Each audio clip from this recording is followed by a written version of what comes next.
is a ticking clock. Hello, friends. Welcome to Quick Slants, about 25 minutes of pure entertainment and football information. And there are just a couple of dates I'd like you to keep in mind. Senior Bowl, that's February 3rd, this Saturday. The NFL Combine, that's going to start on February 29th. Free agency starts in 43 days. And 43 days after that, it's the NFL Draft on April 25th. I'm sure they're aware of all this down in Foxborough, and the decision made to move on from Bill Belichick was a seismic one.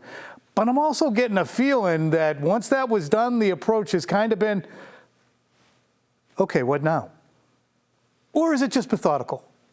Or are they indeed flying just a tad by the seat of their pants? All right, Phil, I want you to react to that. Do you think that I'm getting a little antsy for no good damn reason? No, there's plenty of reason to be antsy on your end because there are decisions that need to be made that are going to drastically impact the roster, Tom. Scouting now, the Combine coming up, all of these interviews that need to be done. It feels as though you're not even sure what kind of offensive system you're going to be running in 2024. Pretty important. They got to get on it. They do. Phil, there's a game plan for this program. Here it is right now. The offensive coordinator search, it continues. Meanwhile, is there a dynastic threat out there on the horizon for the New England Patriots?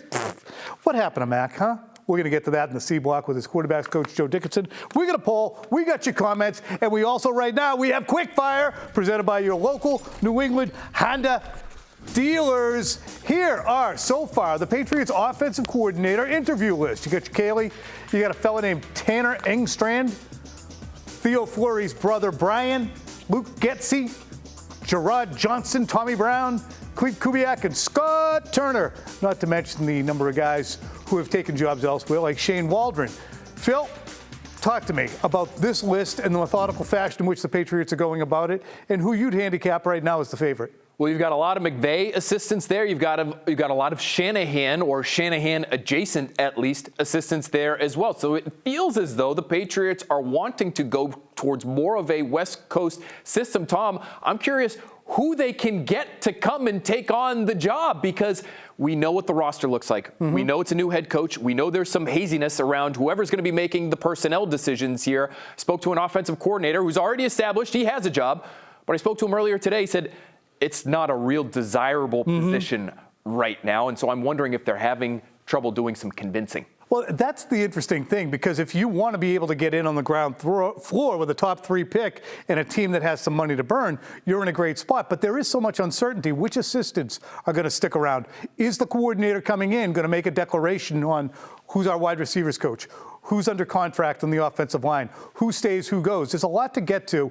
Real quick on Nick Caley. Indications that I'm getting are that he is the front runner. I only worry about it because he's been a tight ends coach and he hasn't dealt directly with quarterbacks. Is he going to be competent? It's a lot. Rookie head coach, rookie OC, rookie DC. It is a lot, and it'll depend on who's around him, I think, in terms of how much success he's able to have initially. But what I've been told about Nick Caley, people who have played for him, high energy, highly intelligent, and makes players feel as though he cares about them, which, Tom, we know in today's day and age, we've talked about it how many times, that stuff does matter. So if they feel like he's smart enough, whether he's worked with quarterbacks or not, maybe he should be the choice, and you can always bring in somebody who has that kind of experience and can help mold whatever young quarterback you bring in here. i.e. perhaps Josh McDaniels. We'll keep our finger on the pulse there. Meanwhile, here's Tom Brady on the Pat McAfee Show talking about the hiring of his former teammate, Gerard Mayo. And him coming back into coaching, I think, is great for the NFL and certainly great for the Patriots. He's got a great understanding of how things need to be done. I think Gerard does an incredible job relating to everybody in the locker room, all the coaches, and I think he'll do a great job. You know, it's funny. Wouldn't Brady be an unbelievable resource? He's going into media, obviously, so I don't know if he's going to toe that line or give any input to Gerard Mayo, but he's also possibly an owner in Las Vegas. He'd be a terrific resource. He would be, wouldn't he? I think they have to get somebody in here, whether it's Josh McDaniels, who you just mentioned, or it's someone else who has had some head coaching experience, who has had a lot of years in the NFL on the sidelines, who understands the week-to-week minutia that you have to deal with, not only at the head coaching spot, but maybe at the offensive coordinator or the defensive coordinator spots, because as you mentioned, Tom, all of these guys are new. It feels like if they had a guiding hand in some respects, on the sidelines with them that could go a long way. It's probably not going to be Tom Brady, but someone. Some kind of Yoda who knows where all the potholes are that you want to try and avoid.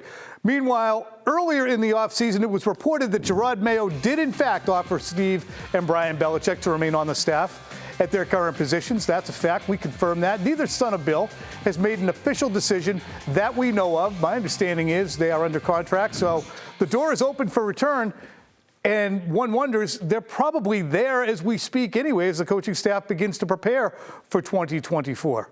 The roles I'm not as concerned about in the here and now as I am offensively because of all of the shaping and molding you need to do on the other side of the ball. But, Tom, I am still interested. Does new defensive coordinator, the guy who has not yet been announced, but we believe and we know will be named the defensive coordinator, DeMarcus Covington, is he going to be the play caller? Steve Belichick hasn't done anything the last few years as play caller to merit a demotion, is how I would look at it. So what do you do there? Or does Covington just become what Mayo has been the last couple of years, which is the defensive coordinator, the de facto defensive coordinator, the guy who runs the meetings, and he allows the play calling to be done by someone else on game days? I'm fascinated to see how all that works out. Yeah, me too. You just don't want to, you want them to remain an aggressive defense that even if it has injuries, they can withstand those injuries because they have a scheme and a style that they play. And I do think they continue to do that because of the Mayo and Belichick combo that has been so successful. Meanwhile, Tom Brady, once again, this time he's talking about Patrick Mahomes. Yeah, I think that there's nothing that Patrick can do, in my opinion, that takes away from what I tried to accomplish in my career. And there's nothing that I did can take away from what he's trying to accomplish. I feel like all I tried to be was the best I could be. And I didn't, even though I had sporting idols, like I said, I could never be Steve Young. I could never be Joe Montana. Those are the guys I could never be. Dan Marino or John Elway. These were my childhood idols. And they had incredible careers, and they put as much as they could into their career, and I really respect them for that. And I just tried to do the same thing. And believe me, if anybody can go out there and win 7 Super Bowls, I have so much respect for them. I understand how difficult it is. I will congratulate them, and I'm going to, give whoever it is a big hug. Yeah, he was very, very politically correct until the very last bit. And you know, and I know, and the world should know that Tom Brady cares about the fact that it's 7 of them. I had a conversation after they beat the Atlanta Falcons, and it was told to me, you know what? Now he's in a place that nobody else has ever been. He's won 5. Things are going to change. And they did. They changed in New England beginning then, and Tom Brady had a different approach. But the number of Super Bowl wins, 7, is insane. Even for the Chiefs, Phil, to get to where the Patriots are, if they win one more Super Bowl, they're only halfway there. That's right. They will have matched maybe the second half of the Patriots dynasty, if you want to put it that way. 3 Super Bowls, made 4 of the last 5. They got a quarterback who's won 2 MVPs. What the Chiefs are doing now actually matches up pretty closely to what Brady and the Patriots did for their second half of their dynasty. So, yeah, still a long way to go. And, Tom, I am fascinated to see, as great as Patrick Mahomes is, and as much as people think he might be able to someday catch Brady, how does his game age? I really want to see that because we know how much of a scrambler he is, how important his legs are to what he does on the field. That's going to be a big factor in how successful they are as a team moving forward. It's funny because, Jordan had to incorporate the fadeaway. What can a Jordanian-like quarterback, which I think Mahomes is, what can he incorporate to take himself into his dotage? Check this out. This was the Patriots' 2019 offense. These are the guys who were the key contributors there. You get your Brady, Michelle, White, Devlin. This is just a few years ago, folks. Dorsett, Gordon Sanu, Jacoby Myers, N'Keal Harry, Matt Lacoste. I didn't have Ryan Izzo on there. Isaiah Wynn, Joe Tooney, Ted Karras, Shaq Mason, Marcus Cannon. The only guy remaining from that group would be David Andrews. He was injured that year. Meanwhile, that brings us now to my slant. Watch out! And the point of bringing that back up is Jerod Mayo has interviewed 11 men, trying to find the best one to run an offense that, as it currently stands, is virtually non-existent. It's a blank slate, both in terms of plan and personnel. Who's the quarterback? Who are the tackles? Who plays tight end? Who's your number 2 running back? Or your number 1 receiver? How do you propose, actually, to score points? The willful decimation of the offense since 2018 is, believe it or not, somehow underreported here. Good to great players traded or allowed to leave, like Brady, Mason, Ted Karras, that's a good. Tooney, that's a great. Jacoby Myers, that's a good, yielding to great compared to what they have. Then you have signings like Aguilar, Jonnu Smith, Devontae Parker, and Juju. None of them working out. Wasted third rounders like Dalton Keene or Devin Asiasi. And most importantly and most recently, you blew a first rounder on Mac Jones. It took some doing to ruin Jones after a nice first season, but Bill Belichick did it. That'll teach Mac to make faces at the sideline. You don't show up your offensive coordinator, even if he is a defensive coordinator. That fixed him. Anyway, it's water under the bridge. Back to Mayo. We're almost into February now. Extracting Bill, it was a big job. And with all the complicated allegiances on the staff left behind, it's not like they could just start the operation before they did him the courtesy of a postseason sit-down. And I understand that getting it done is less important than getting it right. These are not one-year decisions they're making. A coach, offensive coordinator, defensive coordinator, or quarterback. It's going to be a 3 or 4 season declaration of your direction. But it is the road they chose. But as they say in the show, Letterkenny, pitter patter, let's get at her. Phil, get in here. Talk to me. Am I making any sense at all? It is gobsmackingly unbelievable to realize that from 2019 through 2023, the entire offense has been turned over and the guys they brought in. The personnel decisions have really decimated this team and its chances. And I think the Crafts, Tom, have made a statement here by parting ways with Bill Belichick and yet keeping guys like Matt Groh and Elliott Wolf and Pat Stewart and Steve Cargile and Cam Williams. These are all Bill Belichick assistants, and yet they're here. Why is that? Because the Crafts believe, which is what I believe, and what I've been told is that it really was Bill Belichick's operation. He was making those picks. He was scouting these players. He fell in love with a few, and too many of them, Tom, didn't work out. What they're hoping now is the guys who have worked under Bill for these last few years are going to be able to get it right. The Patriots in Pete Carroll's final year, they went 8-8. Bill came in, and he actually started the season with fewer than 53 guys on the roster. He and Scott Pioli took over a salary cap-strapped team with a lot of different player allegiances that existed. They fumigated that locker room. They went 5-11 in Bill's first year, but Bill looked back at that and said, these are the things we had to do to get better. It's a different situation here. The roster is worse.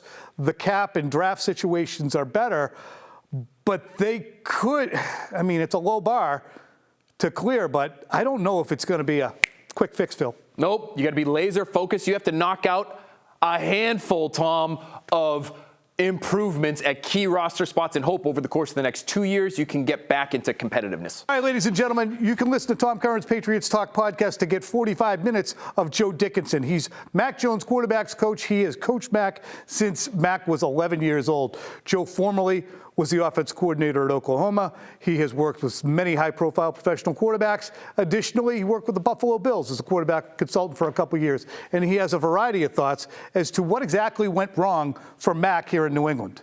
This is the question I posed. I didn't necessarily listen to what Mac told me. I wanted to see the tape. And Mac didn't want to see the tape. He wouldn't even look at that play until the second day. I mean, I literally threw up in my mouth when I saw it live. And then when I looked at it on tape, I was like, my gosh, you can make that throw with your eyes closed. No doubt. And he knows that. He didn't even want to look at that play. No, you just don't want to look at it again. And but there was a reason. When you were falling back and you're a little beat up from maybe a sack earlier in the series or whatever, and you just throw a terrible throw and it'd be the one like, hey, man, how can I get that play back? Well, you can't. Mm-hmm. That might have been the straw that broke the camel's back, and then and it was and he can make that throw with his eyes closed, and he knows that. And I think at that point in time, I think he felt like the noose was so tight around his neck that he was choking to death. What about that period of time right there from the start of the season to the Chicago game? Did that kind of start the snowball going down the hill? Well, I think he didn't feel like he had anybody on the coaching staff that could help him to get him out of jams that you automatically get yourself in as a quarterback. I mean, there was guys learning on the job there. They're great coaches. Don't get me wrong. Come on, man. Those guys are documented good coaches. Mm-hmm. But they were both in the first year. They were coaching, being an offensive coordinator and being a quarterback coach. He didn't feel like at that time. And at that time, he had a guy that could say, hey, I got your back here. I'm going to help you out of this situation that you're in. I'm going to try to make you a better player. How are you going to do that when you've never actually done that as a coach? It would be what I would call coaching out of position. Great coaches coaching out of a position. Well, if it worked out, no one would ever say anything about it, but it wasn't working out. And so what happened is winning is a great deodorant. When you lose, you can see all the warts. And there was a lot of warts here. And I think that he felt like, he would just, there wasn't a commitment to him. It was a tough situation. And when you feel that lack of commitment, it'd be no different than you in your job right now. If you feel a lack of commitment from your producers or your station owners or whatever, you wouldn't maybe perform as well as you do now. Joe, clearly the Bill Belichick-Mac Jones relationship did not work. Whether there were, on Bill's parts, reservations about his skill or didn't like the cut of his jib or his leadership or his accuracy or his poise, whatever it was, it didn't work. And we can see the arc of 2023 and say that obviously it didn't work. Who is that on, I guess, is the question. Well, there's three sides to every story, right? His side, Mac's side, and the truth. The truth is it probably contributed a little bit on both. Look, Bill has earned his stripes. He's earned his stripes to say or do whatever he wanted to do, knowing that it may or may not cost him his job. But, he's an older guy that's, he's 70 years old. I'm 67. I understand we don't have patience a lot with younger guys. All those guys think they know it all. It's a different world than we live in. And so I understand there's not a lot of difference in our age. And so those guys have to earn their stripes. And sometimes I think we get too caught up into that, knowing that to make this work, we got to bend a little bit as a coach too. Or I got to contribute it. I got to maybe put my arm around this guy a little bit of the time when I don't want to. And when I don't, then I'm part of the problem. I don't know why it didn't work.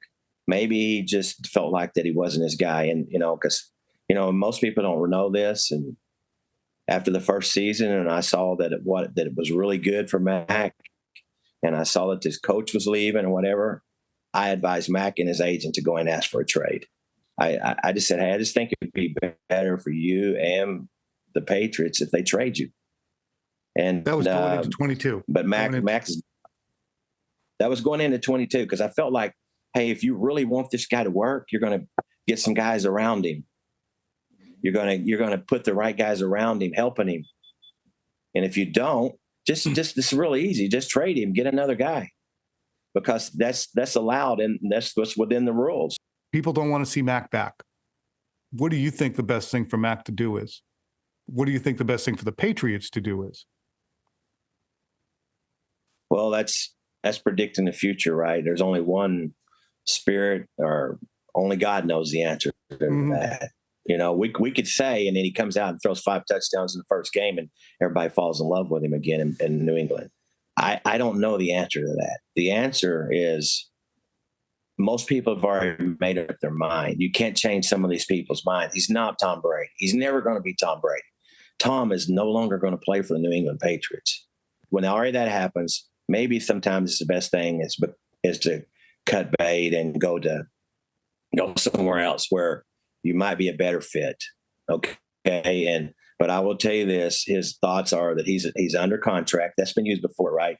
Hey, I'm under contract. So he's in the building. He'll be in that building working out tomorrow. I bet you. All right. For much more of my conversation with Joe Dickinson, check out the latest Patriots Talk podcast. You can scan the QR code on the screen, or you can find it on your favorite podcasting app or on YouTube. I will say this, there's no question in anybody's mind that Joe Dickinson has a dog in the fight.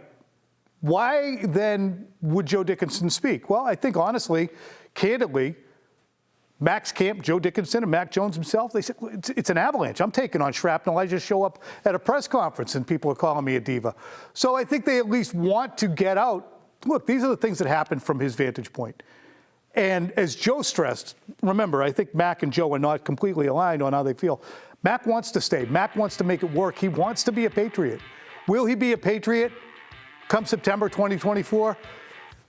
I don't know.